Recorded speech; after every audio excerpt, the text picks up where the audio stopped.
Hello, my name is Gavin Breeding, and today I'll be responding to Creative Critical Reflection number 1 regarding my group's film, The Last Hunt.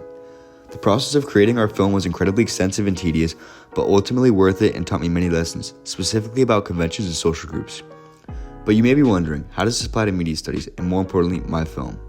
First, let's discuss exactly what it means to challenge or portray conventions in the filmmaking industry. The question posed is, how does your product use or challenge conventions, and how does it represent social groups or issues?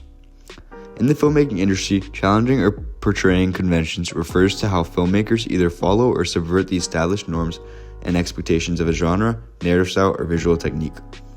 Portraying conventions means adhering to familiar storytelling techniques, character archetypes, and visual styles that audiences expect.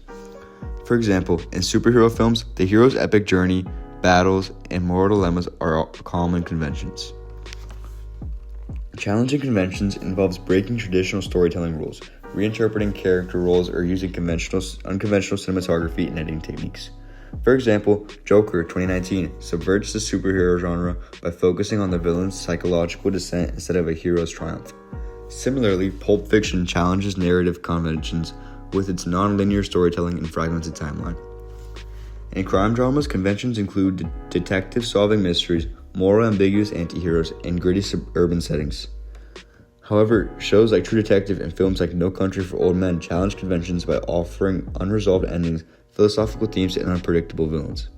In our film, we portray several key conventions, some of which being the reluctant hitman, Jack who refused to come back for one last job but eventually caved in.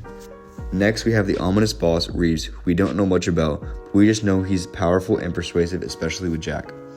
After that, we have the informant, who appears as your typical tech guy behind the scenes wearing all black and a hoodie. Finally, for the main conventions we have regarding character tropes, there's Rico, the actual victim. Rico is the main part of the film and fits perfectly into the conventions of the crime drama we intended to produce. As for the narrative conventions in the film, we introduced several tropes such as the one last job dilemma, or the assassin haunted by the past. These tropes make hitman crime dramas compelling by blending action, psychological depth, and moral ambiguity. While some films follow conventions closely, others challenge them such as by portraying a female assassin or making the hitman a reluctant protagonist. Regardless of variation, the genre remains popular due to its exploration of violence, identity, and fate. Speaking of challenging conventions, we did so mainly in part with Jack's vehicle. Rather than portraying Jack in this surgical, fancy, discreet car to move around for his mission, we decided to put him in a blue, loud, scrappy GMC in order to emphasize that he's not like other hitmen. He's better.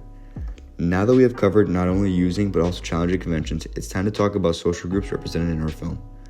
In crime dramas, the representation of social groups often highlights issues like poverty, race, and inequality. Characters from marginalized communities are frequently portrayed facing systemic struggles, as seen in the show The Wire, which critiques police corruption and economic disparities. These portrayals can challenge stereotypes or reinforce societal norms, shaping how audiences view issues of justice and power. For our film, some of the social groups we represented include Jack, who is represented as socially well-off and financially stable. However, he's also represented as humble not only based on his car, but also based on the river in his back of the house where he's seen lounging.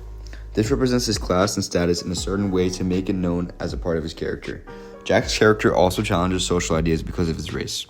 Typically, we see a well-together put white man as the lead hitman of the movie, but by insisting our main character is not white and rather mixed, our film, The Last Hunt, works to really challenge these societal norms. In conclusion, the representation of social groups and the use of conventions and crime dramas work together to explore themes of justice, power, and morality. By portraying characters from diverse backgrounds, these films reflect societal issues like inequality and racial tensions, often challenging or reinforcing stereotypes. At the same time, conventions like the reluctant hitman or the one last job scenario help structure the narrative, providing a familiar framework that engages audience while allowing for deeper commentary on social dynamics and personal choices. All of these representations of social groups and conventions of crime dramas allow the films to explore broader themes of identity, power, and moral choice within the criminal underworld in this genre. It is also important to remember that these conventions are meant to be challenged, and by challenging these conventions, we can create change in the film industry for the better.